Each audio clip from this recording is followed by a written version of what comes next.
രാജ്യം ഇന്ന് അഞ്ചാം ഘട്ട തെരഞ്ഞെടുപ്പിലേക്ക് കടന്നിരിക്കുകയാണ്. ഇനി നമുക്ക് മുന്നിലുള്ളത് രണ്ട് ഘട്ട തെരഞ്ഞെടുപ്പുകൾ മാത്രവും ഒപ്പം ജൂൺ 4 എന്ന നിർണായകമായ ദിവസവുമാണ്. ആ ദിവസത്തിലേക്ക് അടുക്കാൻ ഇനി ഏതാനും ദിവസങ്ങൾ മാത്രമാണുള്ളത്. അങ്ങനെ വരുമ്പോഴും രാജ്യത്ത് EVM തട്ടിപ്പ് പോലുള്ള പല സംഭവങ്ങൾ നടക്കുമ്പോഴും BJPക്ക് അനുകൂലമായി ഒരാൾ തന്നെ പലതവണ വോട്ട് ചെയ്യുകയും ഒപ്പം പോളിംഗ് ബൂത്തിൽ കയറി വരെ വലിയ അതിക്രമങ്ങൾ നടത്തുകയും ചെയ്യുന്ന ഈ സാഹചര്യത്തിലും ഒരുപക്ഷെ ഇന്ത്യ മുന്നണിക്ക് വലിയ തരത്തിൽ അനുകൂലമായ വലിയ തരത്തിൽ ആശ്വാസം നൽകുന്ന വിവരങ്ങളാണ് ഓരോ ദിവസവും പുറത്തു വരുന്നത്. ഇതിൽ പ്രധാനമായി എടുത്തു പറയേണ്ടത് ഇന്ത്യൻ രാഷ്ട്രീയത്തിലെ ബുദ്ധിജീവി എന്ന് പറയാവുന്ന ഏതാണ്ട് 20 വർഷക്കാലത്തോളം ദൂരദർശനിലും CNN-ലും രാഷ്ട്രീയ നിരീക്ഷകനായിരുന്ന യോഗേന്ദ്ര യാദവ് നടത്തിയൊരു നിർണായകമായ വെളിപ്പെടുത്തലുണ്ട്. ഈ വെളിപ്പെടുത്തലിൽ പറയുന്നത് ഇത്തവണ ഇന്ത്യ മുന്നണി രാജ്യം ഭരിക്കുമെന്നാണ്. ഇത്തവണ നരേന്ദ്രമോദി രാജ്യം ഭരിക്കില്ല എന്നുമാണ് പറയുന്നത്. അതിന് അദ്ദേഹം ചില കണക്കുകൾ ഉൾപ്പെടെയാണ് പറയുന്നത്. 2019 BJP മാത്രം ഒറ്റക്കക്ഷിയായി നേടിയത് 303 സീറ്റുകളാണ്. NDA ഉൾപ്പെടുമ്പോൾ അത് 353 സീറ്റുകളായി ഉയരുകയും BJP അധികാരത്തിൽ വരികയും നരേന്ദ്രമോദി ഇന്ത്യയുടെ പ്രധാനമന്ത്രിയായി രണ്ടാമതും എത്തുകയും ചെയ്തിരുന്നു. എന്നാൽ 2024 എത്തുമ്പോൾ ഇപ്പോഴത്തെ സാഹചര്യം അനുസരിച്ച് നിലവിലെ അവസ്ഥകളും രാഷ്ട്രീയ സാഹചര്യങ്ങളും അനുസരിച്ച് BJPക്ക് ഇത്തവണ 233 സീറ്റുകളിൽ ഒതുങ്ങിപ്പോകുമെന്നാണ് യോഗേന്ദ്ര യാദവ് പറയുന്നത്. ഒപ്പം NDA ഉൾപ്പെടുന്ന എല്ലാ കക്ഷികളും കൂടി ചേർന്നാലും അവിടെ എത്തുക 268 സീറ്റുകൾ മാത്രമാണെന്നുള്ള നിർണായകമായ വിവരങ്ങളാണ് യോഗേന്ദ്ര യാദവ് തന്നെ പുറത്തുവിട്ടിരിക്കുന്നത്, യോഗേന്ദ്ര യാദവ് തന്നെ പറഞ്ഞിരിക്കുന്നത്. അങ്ങനെ വരുമ്പോൾ രാജ്യത്ത് ഏറ്റവും അനുകൂലമായി ഇന്ത്യ മുന്നണിക്ക് തരംഗം തന്നെ ഉണ്ടാക്കാൻ സാധിച്ചിട്ടുണ്ട് എന്നാണ് പുറത്തു വരുന്ന വിവരങ്ങളെല്ലാം. അങ്ങനെ നോക്കുമ്പോൾ കഴിഞ്ഞ ദിവസം ഒരു നോർത്ത് ഇന്ത്യൻ ചാനൽ ഒരു സർവേ നടത്തിയിരുന്നു. ആ സർവേയിൽ ഒരുപക്ഷെ ഇന്ത്യ മുന്നണിയുടെ വിജയവുമായി അടുത്ത് നിൽക്കുന്ന ഏതാണ്ട് സാമ്യമുള്ള ഇപ്പോഴത്തെ രാഷ്ട്രീയ സാഹചര്യങ്ങൾക്ക് ഒത്തു നിൽക്കുന്ന സർവേ ഫലങ്ങളായി തോന്നിയത് കൊണ്ടാണ് ഇപ്പോഴിത് പറയുന്നത്. കാരണം അത്രമാത്രം അടുത്തു നിൽക്കുന്നുണ്ട് ഇവരുടെ സർവേ ഫലം. മറ്റൊന്ന് ഒരു കാര്യം കൂടി പറയേണ്ടതുണ്ട്. രാജ്യത്തിന്റെ മന്ത്രിയായിരുന്ന ഇപ്പോഴത്തെ നിലവിൽ മന്ത്രിയായ നിർമ്മല സീതാരാമന്റെ ഭർത്താവ് പ്രഭാകരൻ പറഞ്ഞത് ഇത്തവണ മോദി അധികാരത്തിൽ വരില്ല എന്ന് തന്നെയാണ്. അങ്ങനെ വരുമ്പോൾ ഒരുപക്ഷെ എല്ലാവരും പ്രതീക്ഷിക്കുന്നുണ്ട്, എല്ലാവരും വലിയ തരത്തിൽ ആകാംക്ഷയോടെ കാത്തിരിക്കുന്നുണ്ട് BJPയുടെ തോൽക്കുന്ന ദിവസവും ഒപ്പം ഇന്ത്യ മുന്നണി അധികാരത്തിൽ വരുന്ന ദിവസത്തിനുമായി. അങ്ങനെ വരുമ്പോൾ ഈ പറഞ്ഞ സർവേ ഫലങ്ങളല്ല ഇന്ത്യ മുന്നണിക്ക് അനുകൂലമായി വരുമ്പോഴും ഒരുപക്ഷെ രാജ്യത്തിന്റെ പലയിടങ്ങളിലും BJP പോളിംഗ് ബൂത്തുകൾ പോലും കയ്യേറി വോട്ടുകൾ നേടുകയും വോട്ടുകൾ പിടിക്കുകയും ഒപ്പം പലരെയും വോട്ട് ചെയ്യാൻ അനുവദിക്കാതിരിക്കുകയും കള്ള വോട്ടുകൾ നടക്കുകയും ചെയ്യുന്ന സാഹചര്യത്തിൽ പോലും ഇന്ത്യ മുന്നണിക്ക് അനുകൂലമായ സർവേ ഫലങ്ങളാണ് ഓരോ ദിവസവും പുറത്തു വരുന്നത്. ഇതിൽ ഞാൻ നേരത്തെ പറഞ്ഞ പോലെ ഒരു നോർത്ത് ഇന്ത്യൻ ചാനൽ പുറത്തുള്ള സർവേ ഒരുപക്ഷെ ഇന്ത്യ മുന്നണിക്ക് ഇപ്പോഴത്തെ രാഷ്ട്രീയ സാഹചര്യം അനുസരിച്ച് ഏറ്റവും അനുയോജ്യമായ ഏറ്റവും കൃത്യമായ രാഷ്ട്രീയ വിശകലനമായി ഇതിനെ കാണാവുന്നതാണ്. അത്തരത്തിലാണ് അവിടെ സർവേ ഫലം വന്നിരിക്കുന്നത്. അവിടെ സർവേ ഫലത്തിൽ ആദ്യം പറയുന്നത് രാജസ്ഥാനാണ്. രാജസ്ഥാനിൽ ആകെയുള്ളത് 25 ലോക്സഭാ സീറ്റുകളാണ്. ഈ 25 ലോക്സഭാ സീറ്റുകളിൽ ഇന്ത്യ മുന്നണിക്ക് എത്ര ഒപ്പം NDAക്ക് എത്ര എന്നുള്ളതാണ് പറയാൻ പോകുന്നത്.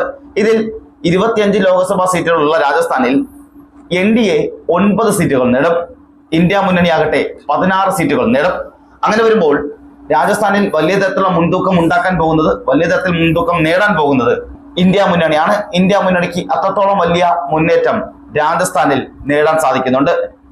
മധ്യപ്രദേശ് എടുക്കുമ്പോൾ മധ്യപ്രദേശിലും അതേ സാഹചര്യമാണെങ്കിൽ പോലും 29ഓളം ലോക്സഭാ സീറ്റുകളുള്ള മധ്യപ്രദേശിൽ 15 സീറ്റുകൾ നേടുക BJPയും 14 സീറ്റുകൾ നേടുക ഇന്ത്യ മുന്നണിയുമായിരിക്കും. ഇവിടെയും മധ്യപ്രദേശും ഒപ്പം തന്നെ രാജസ്ഥാനും എടുക്കുമ്പോൾ ഈ രണ്ടിടങ്ങളിൽ നോക്കുമ്പോഴും മുൻതൂക്കമുള്ളത് വലിയ തരത്തിൽ നേട്ടമുണ്ടാക്കുന്നത് ഇന്ത്യ മുന്നണിയാണ്. ഇന്ത്യ മുന്നണി 2 സംസ്ഥാനങ്ങൾ എടുക്കുമ്പോൾ 30 സീറ്റുകൾ നേടി 1ാം സ്ഥാനത്താണ് നിൽക്കുന്നത്. ഇനിയുള്ളത് ഛത്തീസ്ഗഡ് ആണ്. ഛത്തീസ്ഗഡിൽ 11 ലോക്സഭാ മണ്ഡലങ്ങളാണുള്ളത്. ഈ 11 ലോക്സഭാ മണ്ഡലങ്ങളിൽ 7 ലോക്സഭാ മണ്ഡലങ്ങൾ ഇന്ത്യ മുന്നണിക്കൊപ്പവും 4 ലോക്സഭാ മണ്ഡലങ്ങൾ NDAക്കൊപ്പവുമാണ് നിൽക്കുന്നത്.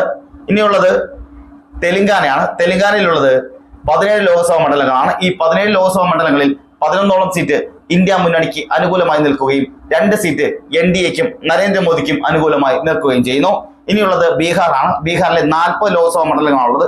ഈ 40 ലോക്സഭാ മണ്ഡലങ്ങളിൽ 24 സീറ്റ് നേടുന്നത് ഇന്ത്യ മുന്നണിയും രാഹുൽ ഗാന്ധി ഇറങ്ങുന്ന സഖ്യവുമായിരിക്കും. ഒപ്പം 14 ലോക്സഭാ സീറ്റുകൾ NDAക്ക് അനുകൂലമായി നിൽക്കുമ്പോൾ 2 ലോക്സഭാ സീറ്റുകൾ അവിടുത്തെ പ്രാദേശിക പാർട്ടികൾക്ക് അനുകൂലമായി നിൽക്കുന്നു. ബംഗാൾ എടുക്കുമ്പോൾ ബംഗാളിൽ 42 ലോക്സഭാ സീറ്റുകളാണുള്ളത്. ഈ 42-ൽ 27 ലോക്സഭാ സീറ്റുകൾ ഇന്ത്യ മുന്നണിക്ക് അനുകൂലമായി രാഹുൽ ഗാന്ധിക്ക് അനുകൂലമായി നിൽക്കുന്നു. ഒപ്പം 15 ലോക്സഭാ സീറ്റുകൾ NDAക്ക് അനുകൂലമായി നിൽക്കുന്നു. തമിഴ്നാട്ടിലുള്ള 39 ലോക്സഭാ സീറ്റുകളിൽ ഇതുവരെയുള്ള സർവേകളെല്ലാം എടുക്കുമ്പോൾ പലതിലും 39-ൽ 39 ഇന്ത്യ മുന്നണി നേടുന്നതെന്ന് പറഞ്ഞിരുന്നെങ്കിലും എന്നാൽ ഈ സർവേ പറയുന്നത് 36 സീറ്റുകൾ ഇന്ത്യ മുന്നണിയും 2 സീറ്റ് NDAയും നേടുമെന്നാണ്. ഒപ്പം 1 സീറ്റ് പ്രാദേശിക പാർട്ടി നേടുമെന്നാണ് പറയുന്നത്. അത് ഒരു പക്ഷേ ADMK ആയിരിക്കാം. അത്തരത്തിലാണ് അവരുടെ സർവേ ഫലം പോകുന്നത്. ഇനിയുള്ളത് ജാർഖണ്ഡാണ്. ജാർഖണ്ഡിലെ 14 ലോക്സഭാ മണ്ഡലങ്ങളിൽ 4 ലോക്സഭാ സീറ്റ് BJPക്കും 8 ലോക്സഭാ സീറ്റുകൾ ഇന്ത്യ മുന്നണിക്കും 2 ലോക്സഭാ സീറ്റുകൾ അവിടുത്തെ പ്രാദേശിക പാർട്ടികൾക്കും കിട്ടും. ഒപ്പം ഉത്തരാഖണ്ഡിലെ 5 ലോക്സഭാ മണ്ഡലങ്ങളിൽ 4 BJPക്കും NDAക്കും അനുകൂലമായാണ് നിൽക്കുന്നത്. അവിടെ 1 സീറ്റാണ് ഇന്ത്യ മുന്നണിക്ക് ലഭിക്കുക. അസം എടുക്കുമ്പോൾ അസമിലെ 14 ലോക്സഭാ മണ്ഡലങ്ങളിൽ 8 ഇന്ത്യ മുന്നണിക്ക് ലഭിക്കാതെ പോവുകയും അതായത് 8 സീറ്റ് അവിടെ നേട്ടമുണ്ടാക്കുന്നത് NDA ആണ്. NDA സഖ്യത്തിന് 8 സീറ്റ് കിട്ടുമ്പോൾ ഇന്ത്യ സഖ്യത്തിന് കിട്ടുന്നത് 5 സീറ്റും 1 സീറ്റ് അവിടുത്തെ പ്രാദേശിക പാർട്ടികൾക്കുമാണ് കിട്ടുന്നത്. ഇനിയുള്ളത് ഹരിയാനയാണ്. ഹരിയാനയിൽ 10 ലോക്സഭാ സീറ്റുകളിൽ 6 ഇന്ത്യ മുന്നണിക്ക് അനുകൂലമായി നിൽക്കുമ്പോൾ 4 NDAക്ക് അനുകൂലമായി നിൽക്കുന്നു. പഞ്ചാബിൽ 13 ലോക്സഭാ സീറ്റുകളിൽ 13 ഇന്ത്യ മുന്നണിക്ക് അനുകൂലമായാണ് നിൽക്കുന്നത്. പഞ്ചാബ് എന്ന സംസ്ഥാനത്ത് ഒരിടത്ത് പോലും നരേന്ദ്രമോദിക്കോ BJPക്കോ NDAക്കോ യാതൊരു മുന്നേറ്റവും ഉണ്ടാക്കാൻ സാധിക്കില്ല എന്നാണ് ഈ സർവേ ഫലത്തിലൂടെ പറയാൻ സാധിക്കുന്നത്. ഒപ്പം ഇനിയുള്ളത് ഹിമാചൽ പ്രദേശാണ്. ഹിമാചൽ പ്രദേശിലെ 4 ലോക്സഭാ സീറ്റുകളിൽ 2 ഇന്ത്യ മുന്നണിക്കും 2 NDAക്കും ലഭിക്കും. ഇനിയുള്ളത് മഹാരാഷ്ട്രയാണ്. മഹാരാഷ്ട്രയിലുള്ളത് 48 ലോക്സഭാ സീറ്റുകളാണ്. ഈ 48 സീറ്റിൽ 30 സീറ്റ് കൃത്യമായും വ്യക്തമായും ഇന്ത്യ മുന്നണിക്ക് അനുകൂലമായും അനുയോജ്യമായുമാണ് നിൽക്കുന്നത്. അവിടെ ഇന്ത്യ മുന്നണി വലിയ തരത്തിലുള്ള മുന്നേറ്റം ഉണ്ടാക്കുകയും 18 സീറ്റിൽ NDA ഒതുങ്ങിപ്പോവുകയും ചെയ്യും. ഒരുപക്ഷെ ഈ 18 എന്നുള്ളത് പിന്നെയും കുറയാനുള്ള സാധ്യതയുണ്ടെന്നും ഒപ്പം തന്നെ 30 സീറ്റിൽ നിന്നും 38 സീറ്റുകൾ ഇന്ത്യ സഖ്യത്തിന് നേടാൻ സാധിക്കുമെന്നുള്ള സർവേ ഫലത്തിൽ പറയുന്നുണ്ട്. ഇതുവരെയുള്ള സംസ്ഥാനങ്ങളിൽ നിന്നുള്ള ഫലങ്ങൾ നോക്കുമ്പോൾ അതിൽ NDA സഖ്യം ഇതുവരെ നേടിയത് 101 സീറ്റുകളാണ്. എന്നാൽ ഇന്ത്യ സഖ്യം നേടിയിരിക്കുന്നത് 200 സീറ്റുകളാണ്. 200 സീറ്റുകൾ നേടി ഇന്ത്യ സഖ്യം 1ാം സ്ഥാനത്ത് നിൽക്കുമ്പോൾ 10 സീറ്റുകൾ അതേഴ്സും നേടി അവരും ഒപ്പം തന്നെയുണ്ട്. അങ്ങനെ നോക്കുമ്പോൾ ഇതിൽ വലിയ മുന്നേറ്റം ഉണ്ടാക്കിയിരിക്കുന്നത് ഇന്ത്യ മുന്നണിയാണ്. കേരളത്തെ പിന്നെ നോക്കാനോ പറയാനോ ഒന്നുമില്ല. 20-ൽ 20 സീറ്റും ഇന്ത്യ മുന്നണിക്കൊപ്പം തന്നെയാണ്. അവിടെ ഒരു നേട്ടവും BJPക്ക് ഉണ്ടാക്കാൻ സാധിക്കില്ല. പിന്നെയുള്ളത് കർണാടകയാണ്. കർണാടകയിലെ 28 ലോക്സഭ സീറ്റുകളിൽ 20 കൃത്യമായി ഇന്ത്യ മുന്നണിക്ക് അനുകൂലമായാണ് നിൽക്കുന്നത്. അവിടെ BJPക്ക് നേടാൻ സാധിക്കുക 8 സീറ്റുകൾ മാത്രമാണ്. പല സിറ്റിംഗ് സീറ്റുകളും BJPക്ക് പല സംസ്ഥാനങ്ങളിൽ നിന്നും നഷ്ടമാകാനുള്ള സാധ്യത ഏറെ കൂടുതലാണ്. ഉത്തർപ്രദേശ് എടുക്കുമ്പോൾ BJPയുടെ ഏറ്റവും സുപ്രധാനമായ സംസ്ഥാനം എന്ന് പറയാവുന്ന യോഗിയുടെയും മോദിയുടെയും അമിത്ഷായുടെയും ഒക്കെ രാമരാജ്യം എന്ന് പറയാവുന്ന ഉത്തർപ്രദേശിൽ വലിയ തരത്തിൽ BJP തോറ്റുപോകുമെന്നുള്ള സാഹചര്യമാണുള്ളത്. NDA മുന്നണി വലിയ തരത്തിൽ അവിടെ പിന്നോട്ടടിക്കുന്ന സാഹചര്യം അവിടെ നിലനിൽക്കുന്നുണ്ട്. ഒപ്പം തന്നെ ഇന്ത്യ മുന്നണി വലിയ മുന്നേറ്റം ഉണ്ടാക്കുമെന്നോട് പറയേണ്ടി വരും. കാരണം അവിടെ ആദ്യ സമയങ്ങളിൽ കോൺഗ്രസിന് അനുകൂലമായി നിന്ന സംസ്ഥാനമായിരുന്നെങ്കിൽ പിന്നീടത് BJP പിടിച്ചെടുക്കുകയും BJPക്ക് അനുകൂലമായ BJPയുടെ സ്വന്തം തട്ടകമായി ഉത്തർപ്രദേശ് മാറുകയുമാണ് ഉണ്ടായത്. അവിടെ ഇപ്പോൾ ഏതാണ്ട് 50 സീറ്റോളം ഇന്ത്യ മുന്നണി നേടുമെന്നും 30 സീറ്റിൽ BJP അല്ലെങ്കിൽ NDA ഒതുങ്ങിപ്പോകുന്ന സാഹചര്യമുള്ളത്. 2019-ൽ 80 സീറ്റോളം നേടിയ BJP ഇത്തവണ 50 സീറ്റുകൾ നഷ്ടമാകുന്ന സാഹചര്യമാണ് ഉത്തർപ്രദേശിൽ ഇപ്പോൾ നിലനിൽക്കുന്നത്. ഇനിയുള്ളത് ആന്ധ്രാപ്രദേശാണ്. ആന്ധ്രാപ്രദേശിൽ 25 ലോക്സഭാ സീറ്റുകളാണുള്ളത്. ഈ ആന്ധ്രാപ്രദേശിൽ 1 സീറ്റ് പോലും BJPക്കോ NDAക്കോ ലഭിക്കില്ല. അവിടെ നേട്ടമുണ്ടാക്കുന്നത് 5 സീറ്റുകൾ നേടി ഇന്ത്യ മുന്നണിയും 20 സീറ്റുകൾ അവിടുത്തെ പ്രാദേശിക പാർട്ടികളുമാണ് ഉണ്ടാക്കുന്നത്. അവിടെ BJPക്ക് യാതൊരു മുന്നേറ്റവും ഉണ്ടാക്കാൻ സാധിക്കില്ല എന്നുള്ള നിർണായകമായ സർവേ ഫലങ്ങളാണ് ഈ ചാനൽ പുറത്തുവിട്ടിരിക്കുന്നത്. ഇനിയുള്ളത് ഒഡീഷയാണ്. ഒഡീഷയിൽ 21 ലോക്സഭാ മണ്ഡലങ്ങളാണുള്ളത്. അതിൽ 11 സീറ്റുകൾ നേടുന്നത് പ്രാദേശിക പാർട്ടികളാണ്. 2 സീറ്റ് ഇന്ത്യ മുന്നണിക്കും 8 സീറ്റ് BJPക്ക് ലഭിക്കും. ഇനിയുള്ളത് ഗുജറാത്താണ്. ഒരുപക്ഷെ മോദിയുടെയും അമിത്ഷായുടെയും ഒക്കെ സ്വന്തം തട്ടകമായ ഗുജറാത്തിൽ NDA വലിയ മുന്നേറ്റം ഉണ്ടാക്കുകയും 23 ലോക്സഭാ സീറ്റുകൾ അവിടെ നേടുകയും ചെയ്യും. അവിടെയുള്ളത് 26 ലോക്സഭാ സീറ്റുകളാണ്. 26-ൽ 23 BJPക്കും NDAക്കും അനുകൂലമായി നിൽക്കുമ്പോൾ 3 സീറ്റാണ് ഇന്ത്യ മുന്നണിക്ക് ലഭിക്കുക. ബാക്കിയുള്ള എല്ലാ സീറ്റും അവിടെ BJPക്ക് അനുകൂലമായിരിക്കും. ഇനിയുള്ളത് അരുണാചലാണ്. അരുണാചൽ പ്രദേശിൽ 2 ലോക്സഭാ സീറ്റുകൾ ഉള്ളതിൽ രണ്ട് സ്ഥാനാർത്ഥികൾ അല്ലെങ്കിൽ 2 മുന്നണികൾ ഷെയർ ചെയ്യും. അതായത് 2 മുന്നണികൾ പങ്കിട്ടെടുക്കും. 1 സീറ്റ് ഇന്ത്യ മുന്നണിക്കും 1 സീറ്റ് NDAക്കും ലഭിക്കും. ഗോവയിൽ ഉള്ളതാകട്ടെ, ഗോവയിലെ 2 സീറ്റുകളിൽ 2 സീറ്റും BJPക്കും NDAക്കും അനുകൂലമായാണ് നിൽക്കുന്നത്. മണിപ്പൂരിലുള്ള 2 സീറ്റുകൾ, മണിപ്പൂർ 2 സീറ്റുകൾ കഴിഞ്ഞ തവണ നമ്മൾ പറഞ്ഞ സർവേകളിൽ മറ്റുള്ള പല ചാനലുകൾ പറഞ്ഞ സർവേകൾ എടുത്ത് നമ്മൾ പറഞ്ഞിരുന്നു. അതിൽ പറയുന്നത് 2-ൽ 2 സീറ്റും ഇന്ത്യ മുന്നണിക്ക് അനുകൂലമായി നിൽക്കുമെന്നാണ് അവർ പറഞ്ഞതെങ്കിൽ ഇപ്പോൾ കഴിഞ്ഞ ദിവസം പുറത്തുള്ള സർവേ പറയുന്നത് 1 സീറ്റ് ഇന്ത്യ മുന്നണിക്കും 1 സീറ്റ് NDAക്കും അനുകൂലമായി നിൽക്കുമെന്നാണ്.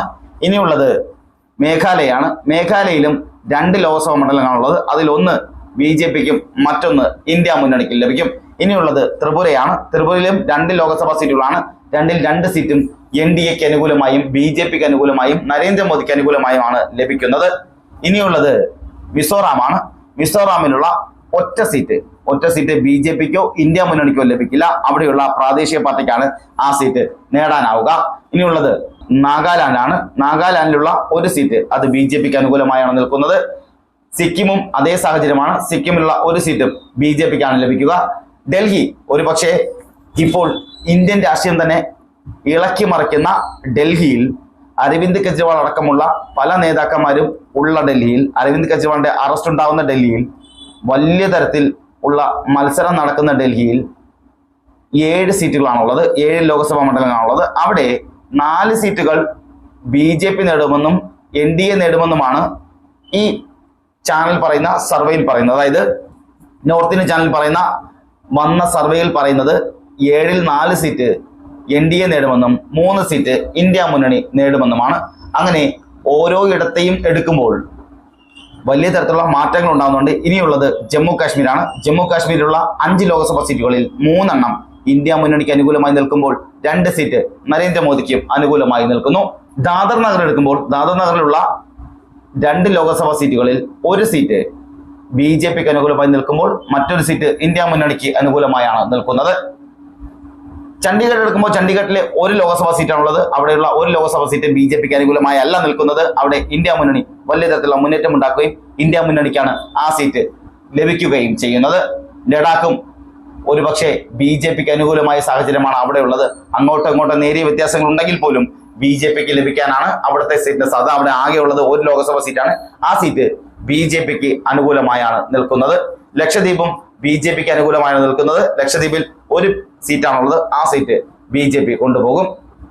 പുതുച്ചേരിയും ഇതേ സാഹചര്യമാണ്. പുതുച്ചേരിയിലുള്ള 1 ലോക്സഭാ സീറ്റ് BJPക്ക് അനുകൂലമാണ്. ആൻഡമാനും BJPക്ക് അനുകൂലമാണ്. ആൻഡമാനിലുള്ള 1 സീറ്റും BJPക്കാണ് ലഭിക്കുക. അങ്ങനെ ഇതുവരെയുള്ള സംസ്ഥാനങ്ങൾ എടുക്കുമ്പോൾ ഓരോ ഇടത്തും വ്യത്യാസങ്ങളും നേരിയ വ്യത്യാസങ്ങളും മുന്നേറ്റങ്ങളും വരെ ഉണ്ടാകുന്നുണ്ട്. ഇതിലുള്ള മൊത്തം സീറ്റുകൾ എണ്ണുമ്പോൾ മൊത്തം വോട്ടുകളും മൊത്തം സംസ്ഥാനത്തെ വോട്ടുകളും സീറ്റുകളും നോക്കുമ്പോൾ അതിൽ NDA ഇതുവരെ നേടിയത് 190 സീറ്റുകളാണ്. എന്നാൽ ഇന്ത്യ മുന്നണി അവിടെ 311 സീറ്റുകൾ നേടി 1ാം സ്ഥാനത്ത് നിൽക്കുകയും മറ്റുള്ള പ്രാദേശിക പാർട്ടികളെല്ലാം കൂടി ചേർന്ന് 42 സീറ്റുകൾ നേടുകയും ചെയ്യും. അങ്ങനെ വരുമ്പോഴും ഞാൻ നേരത്തെ പറഞ്ഞ പോലെ യോഗേന്ദ്ര യാദവിന്റെ കഴിഞ്ഞ പ്രസ്താവനകളടക്കം എടുത്തു നോക്കുമ്പോൾ വലിയ തരത്തിലുള്ള മുന്നേറ്റം ഇന്ത്യ മുന്നണിക്ക് ഉണ്ടാവുകയും അവിടെ അത് ഇന്ത്യ മുന്നണിക്ക് വലിയ പ്രതീക്ഷകളും നൽകുന്നുണ്ട്. മറ്റൊന്ന്, ഇതുവരെയുള്ള സർവേകളിൽ ഇപ്പോൾ ഞാൻ പറഞ്ഞതിൽ ഓരോ സംസ്ഥാനത്തെയും എടുക്കുമ്പോൾ 311 സീറ്റുകൾ നേടി ഇന്ത്യ സഖ്യമാണ് 1ാം സ്ഥാനത്ത് നിൽക്കുന്നത്. 190 സീറ്റുകളിൽ NDA സഖ്യം ഒതുങ്ങിപ്പോകുന്ന സാഹചര്യം ഉണ്ടാവുകയും ചെയ്യും. ഒരുപക്ഷെ വലിയ തരത്തിലുള്ള മാറ്റവും വലിയ തരത്തിലുള്ള മുന്നേറ്റങ്ങളും വരെ ഇതിൽ ഉണ്ടാകേണ്ട സാഹചര്യം പോലും ഉണ്ടാകുന്നു. ഒപ്പം ഇന്ത്യ മുന്നണിയിൽ വലിയ മുന്നേറ്റം ഉണ്ടാകുമ്പോൾ BJPയിൽ അല്ലെങ്കിൽ NDAയിലെ നിലവിലെ സിറ്റിംഗ് MP-മാരടക്കം ഒരുപക്ഷെ കേന്ദ്രമന്ത്രിമാരടക്കം തോൽക്കാനുള്ള സാഹചര്യം നിലനിൽക്കുന്നുണ്ടെന്നും ഇതിൽ പല മന്ത്രിമാരും പല MP-മാരും ഒരുപക്ഷെ അവരുടെ സ്വന്തം തട്ടകത്തിൽ പോലും ജയിക്കാൻ പറ്റാതെ തോറ്റു തുന്നം പാടുന്ന സാഹചര്യം ഉണ്ടാവുകയും അവിടേക്ക് ഇന്ത്യ മുന്നണി വലിയ മുന്നേറ്റം ഉണ്ടാക്കുമെന്നും രാഹുൽ ഗാന്ധി ഇന്ത്യയുടെ പ്രധാനമന്ത്രിയാകുമെന്നുള്ള സർവേ ഫലങ്ങളാണ് പുറത്തു വരുന്നത്. ഇത് കൃത്യമായി ഇതുപോലെയാണ് നടക്കുന്നതെങ്കിൽ ഇന്ത്യ മുന്നണി സർവാധിപത്യം ഉണ്ടാക്കുകയും രാഹുൽ ഗാന്ധി ഇന്ത്യയുടെ പ്രധാനമന്ത്രിയാവുകയും ചെയ്യും. ഉറപ്പിച്ചോളൂ, കണക്ക് ഇങ്ങനെയാണ് പോകുന്നതെങ്കിൽ, രാഷ്ട്രീയ നിലവാരം ഇങ്ങനെയാണ് പോകുന്നതെങ്കിൽ, ഇന്ത്യൻ രാഷ്ട്രീയം ഇന്ത്യ മുന്നണിക്കൊപ്പമാണ് നിൽക്കുന്നതെങ്കിൽ 311 സീറ്റുകൾ നേടി ഇന്ത്യ മുന്നണി അധികാരത്തിൽ വരികയും രാഹുൽ ഗാന്ധി ഇന്ത്യയുടെ പ്രധാനമന്ത്രിയാവുകയും ചെയ്യും.